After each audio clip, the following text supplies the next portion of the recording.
जब भी देश की आत्मा को ठेस पहुंची है मोदी जी के राज में, तब लोग ऐसी ही जो रिएक्शन देते हैं। यहाँ के स्लीपर सेल गद्दार, उनको लगता है कि मज़ा आ गया, अब मोदी घिरेगा। घटना पे अगर कोई खुश हो रहा है तो कहीं ना कहीं देश के साथ गद्दारी देश की एजेंसियों को देखना चाहिए और इन पे पैनी निगाह रखनी चाहिए।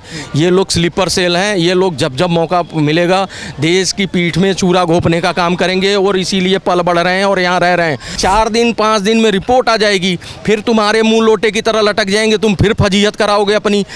सर, अहमदाबाद में घटना घटती है, एक प्लेन क्रैश में 200 से ज़्यादा लोग मारे जाते हैं। देश में शोक का माहौल है, पर देखा गया कि लोग इस्तीफा मांग रहे हैं। बीजेपी के ही नेता सुब्रमण्यम स्वामी वो कह रहे हैं मोदी को इस्तीफा दे देना चाहिए। बीजेपी के सुब्रमण्यम स्वामी है नहीं है, बागी हो गए हैं क्योंकि उनको सीट नहीं दी गई।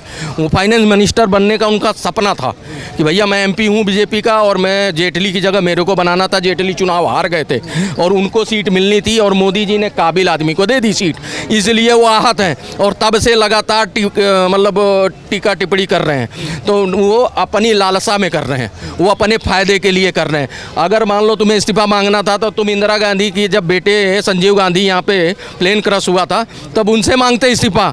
तुम्हें तब इस्तीफा मांगना था कि जब इस देश में बॉम्बे में महाराष्ट्र में 11 लोग कलावा बांध के आ जाते हैं और सरकार भगवा आतंकवाद बताती है और वो तो तुक्का राम नहीं पकड़ता, अपने सीने पे गोलियां खा के कसाब नहीं पकड़ा जाता। तो तुमने तो साबित कर दिया था कि भाई भगवा आतंकवाद है। सोशल मीडिया पे जब इस खबर की जानकारी दी गई तो उस कमेंट सेक्शन में और उस पोस्ट के रिएक्शन में काफी लोग खुशी जता रहे हैं। इस घटना को जब शोक का माहौल है, पूरा देश श्रद्धांजलि पेश कर रहा है, वहीं कुछ लोग खुश हो रहे हैं इस घटने पे। किस तरीके से देख रहे हैं? जब भी देश की आत्मा को ठेस पहुंची है मोदी जी के राज में, तब लोग ऐसी ही जो रिएक्शन देते हैं। यहाँ के स्लीपर सेल गद्दार, उनको लगता है कि मज़ा आ गया, अब मोदी घिरेगा, तब मोदी घिरेगा। हर चीज़ में, कुंभ में हुआ तब भी लोगों को खुशी हुई, दुख नहीं हुआ। और जबकि ये बहुत दुखद घटना है कि किसी परिवार का कोई मुखिया खो गया। पूर्व मुख्यमंत्री भी उसमें थे, उस हवाई जहाज़ में। उसमें दूसरे ब्रिटेन के नागरिक भी थे, जापान का भी था, हिंदुस्तान का भी था। आप एक बात बताओ, प्राइवेट नहीं होती, सरकारी एयरलाइंस होती तो अब तक तो तुम मोदी जी को घेर चुके होते। कहते जी मोदी जी, अगर वो कहीं रिलायंस की होती तो अडानी भी ले आते। वो तो कहो कि वो प्राइवेट थी तो उसमें भी तुम्हारा नहीं।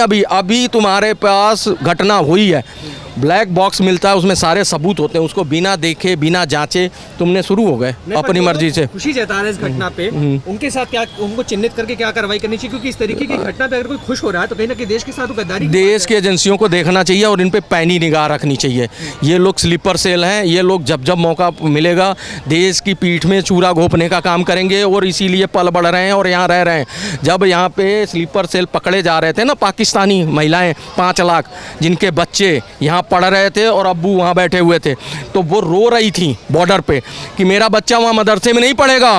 अरे भाई, मैं पाकिस्तान नहीं ले जाऊँगी, वहाँ मदरसे में क्यों पढ़ाऊँ, मैं तो यहाँ पढ़ाऊँगी। यहाँ की सरकार पैदा करने पे भी पैसा देती है और पालने पोसने पे भी देती है, फिर अनाज भी देती है, घर भी देती है और टॉयलेट भी देती है, सारी सुविधा देती है, फिर स्कॉलरशिप उड़ान योजना से देती है। ये सारी चीज़ें ले रहे थे और पाकिस्तान के गुन गा रहे थे, पाकिस्तान में जाके शादियाँ कर रही थी, यहाँ मर गए थे लोग। अंतिम प्रश्न ये रहेगा, जिम्मेदारी किसकी बनती है? अगर क्या एयरलाइंस पे चेकिंग के बिना या कोई टेक्निकल ग्लिच पे इस तरीके की घटना घटती जहाँ इतने सारे लोग मारे जाते हैं, तो किसकी जिम्मेदारी है? अरे देखो भाई, ऐसा है, ब्लैक बॉक्स होता है, उसको जलाया नहीं जा सकता। पानी में डालने पे भी वो 6 महीने रहता है, उसमें सारी रिकॉर्डिंग होती है। क्रू मेंबर के बीच क्या घबराहट हुई, किस वजह से हुई, वो ब्लैक बॉक्स की जांच करती हैं एजेंसियां। पता लगेगा टेक्निकल टेकअप में हुआ था, वहाँ पे जांच सही से नहीं, जो दोषी वो पकड़े जाएंगे।